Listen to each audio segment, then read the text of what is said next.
Grief is an absolute bomb. um, and I always break it into parts. If I can remember back to right when we lost her, it's the initial shock.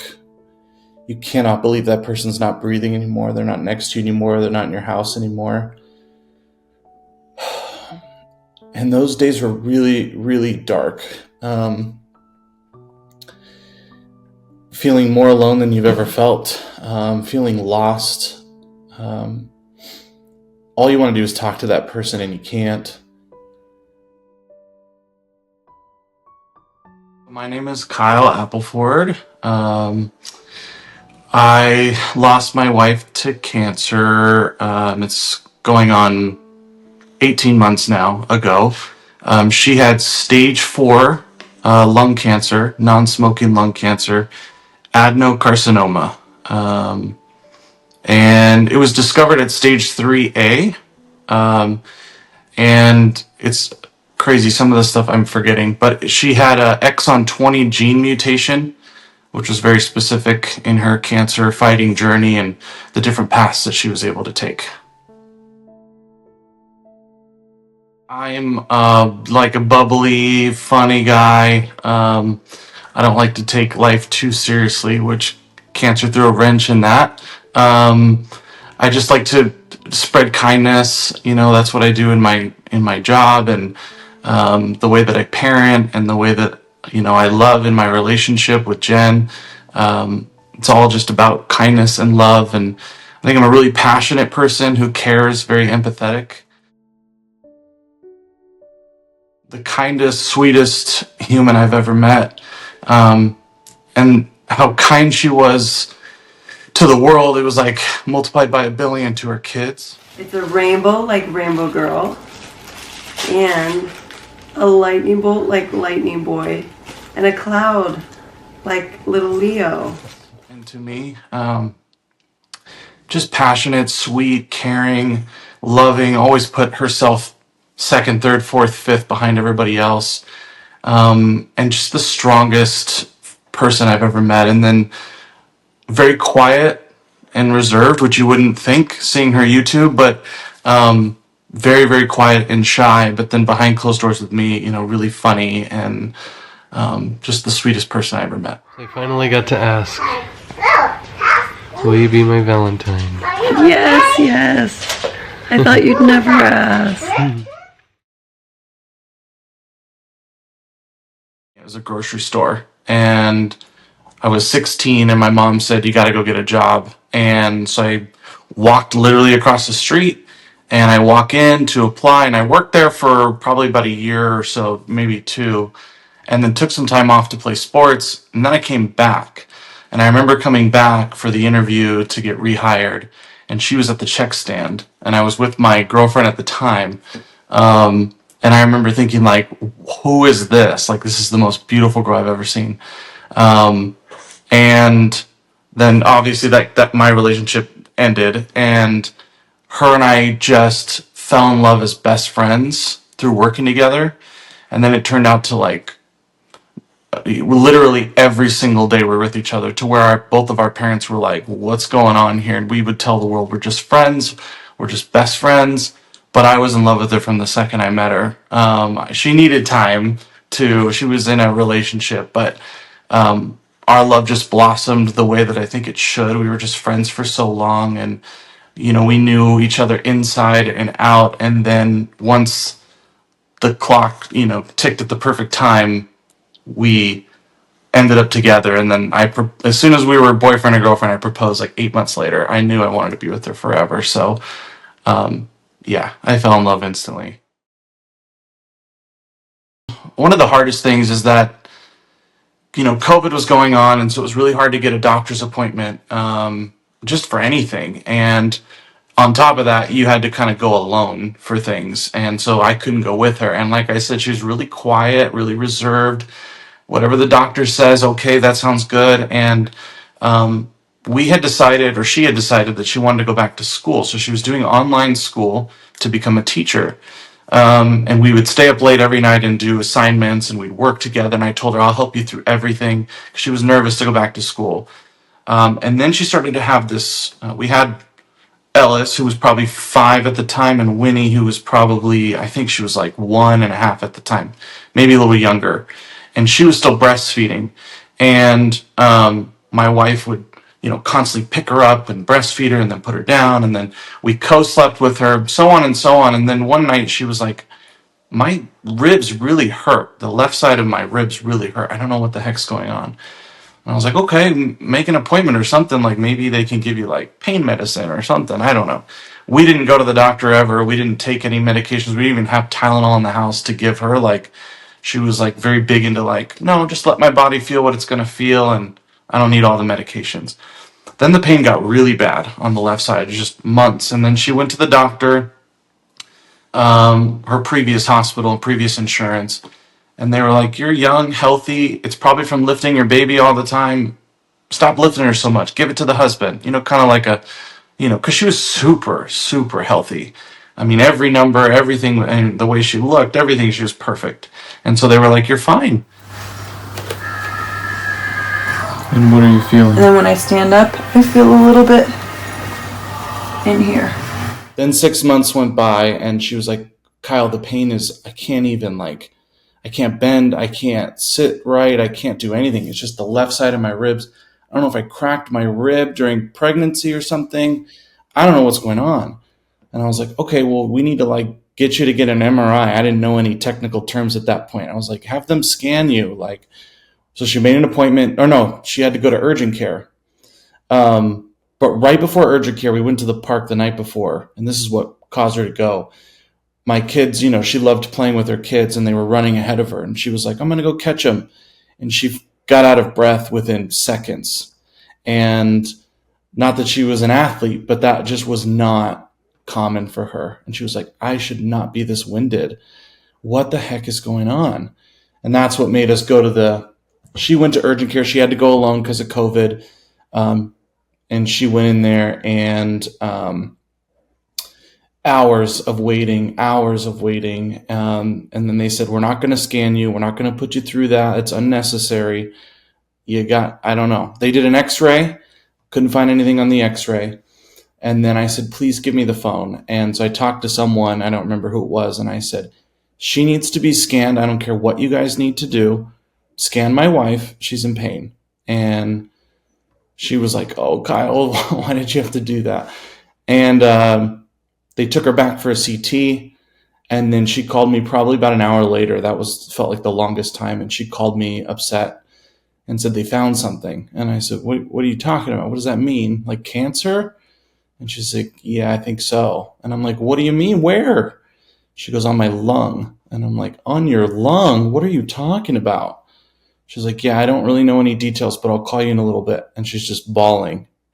And I'm like, no, wait. And she's like, just take care of the kids, and I'll figure it out, and I'll see you when I get home. We got a call, I want to say it was a week later, and that week was the worst week of our lives. Picturing us without our kid, she was picturing life, dying young and not having her kids grow up with her. And we were talking about all these scenarios, and I'm Googling every single thing I can find on the CT that I found, and nothing was good. Everything it was saying about a spiculated mass and the size that it was, just nothing was good. But I was just praying and hoping that it was just a false alarm. And we got a call then a week later from the pulmonologist from the former hospital she was at. My wife picked up. I was sitting right next to her, and they said, hey, just letting you know, we found cancer. Looks like it may be in the late stages. We're not sure. I'm going to refer you to an oncologist and a radiologist. Do you have any questions for me? And my wife just dropped the phone sobbing, and I had to pick it up, and our kids are right there, and I take it outside, and I said, so what does this mean? Where do we go? Who do we talk to? How do we treat this? What is it curable? Is it not? Do we have months to live, years, and she's like, I can't answer any of that. You'll get a call soon. I reached a state of panic, and I was in a state of panic for probably 12 hours after that. That Sunday night, I think I had about 4 panic attacks. I'm just like, and I wanted to be upset and I wanted to, like, just woe is me. But I saw how upset my wife was. And I was like, okay, she needs me to step up. So I told her how we're going to take care of this and we're going to do everything we need to do. We're going to get the best care. We're going to have the best doctors, and I'm going to step with her, be with her every step of the way. We're going to take care of it. We went in for our first appointment at that former hospital. Very cold, very dry, very just like walked us in and was like, okay, so you've got stage 3A lung cancer, meaning it's probably going to come back, probably not going to be able to beat this thing. So we're looking for just trying to extend your life as long as we can. And we're both like, well, hold on. Like, you just told us we're going to die? What are you talking about? We haven't even had any discussion about treatment or anything. Like, we have 2 kids. Like, slow down. And he's like, I'm just letting you know it's spread.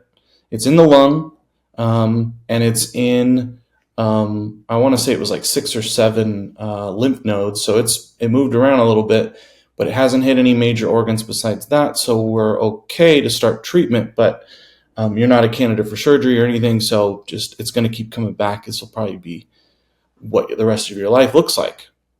And I was just so, being a doctor doesn't mean you have to have bedside manner. You just have to be a professional and give the news. And some are really good at it and some really struggle at it. And the way he was just so forward, it just threw us. Then we met the radiologist, and she told us, you're going to go through 30 treatments. It's pretty standard. We're going to just zap it and see what we can do. And it was then that I saw my wife and how disappointed she was. And I said, if she's going to beat this thing, she can't be already beaten down in the dirt. And she was so beaten down in the dirt with how they kind of approached the diagnosis. So I did some research and I said, okay, we have the City of Hope next to us. It's like 2 cities down. They look like they're really good. Let's go there.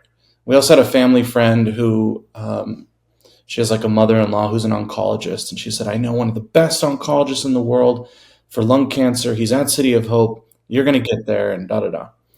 Well, naive me thought you could just switch your insurance and go to City of Hope and get a referral and go there instead. And the former insurance that we had said, no, you're sticking with us. You can't just go and get treatment at City of Hope. And I said, but I saw online you could. Nope. So then that was a really hard time because I was panicking and I knew she had already lost hope and I didn't want her to. So I did a lot of research on how I could successfully get her into City of Hope. It was a very scary month and a half of constant calling, constant begging, and there was a way I could drop her from my insurance. She had insurance through my work. I'd have to drop her. She'd have to get her own policy, and then sign up and go to City of Hope and have high deductibles and whatever. And I said, I don't care if we have to spend all of our money.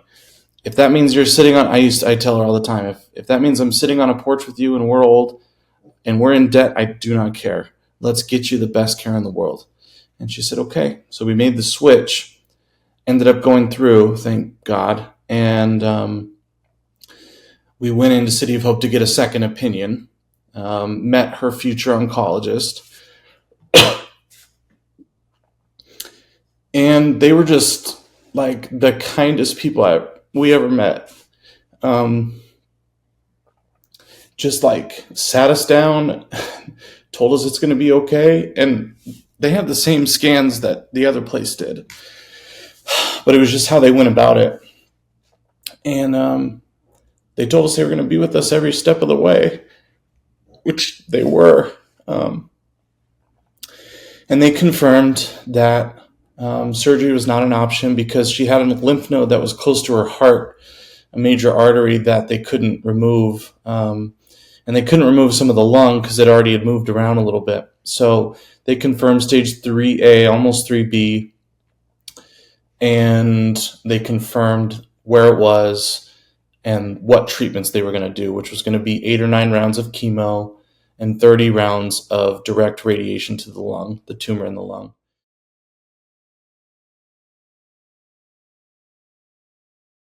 scary journey, and luckily he's a really good human, so I feel better on chemo days, even though I'm still stressed and anxious. I feel better. Doing great, babe.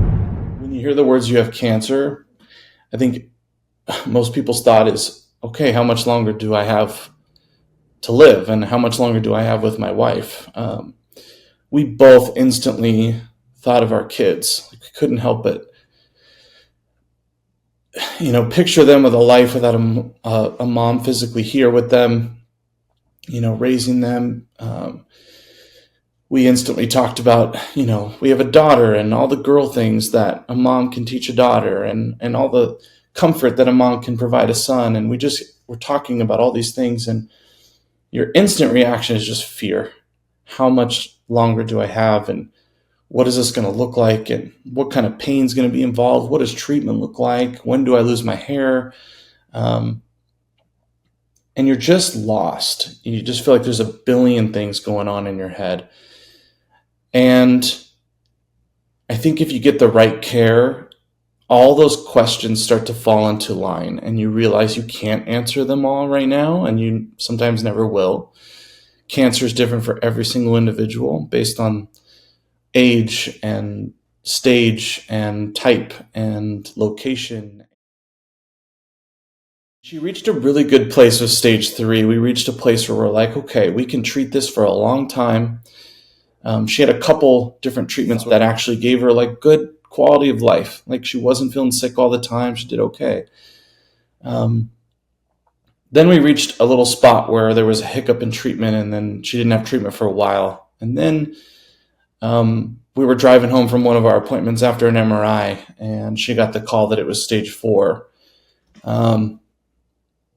That was horrible. I'm really sad. I don't get why I have cancer. I don't get it. I don't understand why I have cancer. I take good care of myself. I don't get it. We knew then that there wasn't much time, probably. Her biggest fear, because we were told at the beginning that lung cancer has a tendency to spread to the brain because of how things connect. Her biggest fear was that she didn't want it in her head. She didn't want it in her brain. It scared her. What would that do to her ability to function, talk, speak, remember, see? And it scared her to death. So when we got that call, it was the nurse practitioner who called, and I still text him in my phone. He's an amazing human. And he just let us know that it's in the brain, a couple different spots. I think it was 5 or 6. And we need to start treating this now. We need to start getting this out of the brain. It then shifted to my wife instantly wanted to start having hard conversations, which I didn't want to have. She was so brave the whole time. And she said, hey, we need to start talking about what you're going to do when I'm gone. And I said, you're not going to be gone. What are we doing? She said, just be realistic. You need to be there for my babies, for our babies. And I don't want you to be lost in the dark when I'm gone. So I'm going to start going through all the little things. I'm going to start writing letters to them. I'm going to start filming videos for them. I'm going to start leaving things behind for them so that they remember their mom and they remember that who she was, because her biggest fear in life was that they weren't going to remember her at all. So it definitely shifted to, fighting and survival to more planning for what was inevitably to come, I think. But also at the same time, not losing hope, because there's many stage 4 people who are continuing to fight to this day. So we knew it's not giving up, but it's also having realistic conversations that weren't comfortable at the time. Trying to stay strong for her was really hard. And then she would beg me in the last days to please stay strong for the kids, be there for them, show them it's okay to cry, show them it's okay to be sad and scared, but be strong for them. Don't check out. We'll get through it. No matter what. hard thing is it's good and bad. Because of her brain cancer at the end and the medication she was on, she got really confused at the end. It just wasn't always making sense, and so that's a little hard. There was a little bit of a point where I felt like I was saying goodbye to the cancer patient and not my wife. But she also had some moments where she would crack through everything, and we'd kind of see Jenny. Her biggest thing at the end was she wanted to remind people that she never gave up. She loves her kids and her husband. That she would have kept battling as long as they would have let her. She never wanted to stop. And it was just a lot of holding her like the whole time. I remember in the final 2-3 days, all I did was sit in her bed and just hold her. No talking. She couldn't really speak much. And it was just holding her and just feeling every single breath and trying to keep her here as long as possible. While my kids were being taken care of by different family members and people were in and out, but she just wanted to be with me and her kids. Rewinding a little bit before she got really mentally sick with her brain, we had to sit down and tell the kids that mommy's dying. That's the hardest thing we've ever had to do. They didn't get it, but they knew mom wasn't going to be here for much longer, so that was tough. I think the focus at the end was just to keep her comfortable. She got scared a little bit at the end of death, but overall she kept her faith, and she just wanted to remind me and her kids that she's okay and she's going to be okay no matter what. And I think the biggest focus was just keeping her happy and comfortable, and whatever she wanted, she got. So, but then it was hard for me to keep it together. It was a lot of keeping it together in front of her and then going in a room for 10 minutes and crying my eyes out. I didn't leave much. People would tell me, you need to go, you need to eat, I didn't want to leave her. So it was tough. We love you, Mama. We love you, Mama. Love you. Say love you. Thank you. Yeah. Jenny's earthly body is gone. But as many of you know, her soul and her spirit will live on in all of us. Grief is an absolute bomb. And I always break it into parts. If I can remember back to right when we lost her, it's the initial shock. You cannot believe that person's not breathing anymore. They're not next to you anymore. They're not in your house anymore. And those days were really, really dark. Feeling more alone than you've ever felt. Feeling lost. All you want to do is talk to that person and you can't.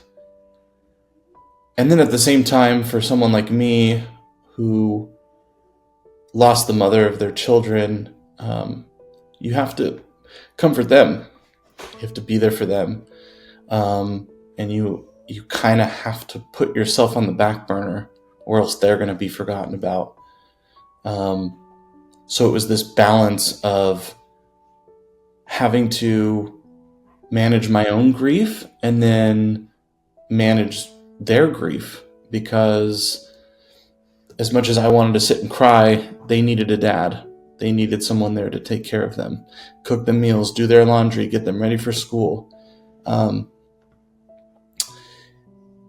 I turned to try and find support right away. I didn't like feeling alone. You have your family members that reach out and you have friends that reach out, and people cooked us meals. I don't even remember that that month or two right after she passed. But then it starts to naturally fade, and people go on with their life as they should. And you're left with the memory of your wife, and you're just kind of alone and wondering how you're going to navigate life without them. It's the loss of dreams. It's the loss of being grandparents together. It's the loss of watching our kids grow. It's the loss of all the things we wanted to do together. It's the loss of your soulmate. It's the loss of your relationship. It's the loss of so many more things than just your person. And it's for them, it's the loss of their mom. It's the loss of their comfort. It's just hard. Ellis, what was your favorite hole in the putting course? I really like the Wally one. The Wally one, so sweet. Yeah. What do you think? Like the Wally one? Inside out one, right? Try to make it spinner. Oh, that one was cool. Yeah. My favorite for the most cutie cute was Nemo. But my favorite sentimental one was Coco because of Mommy. Oh yeah, and then like Nemo. What about Wally? You like Wally? And Wally because of Mommy.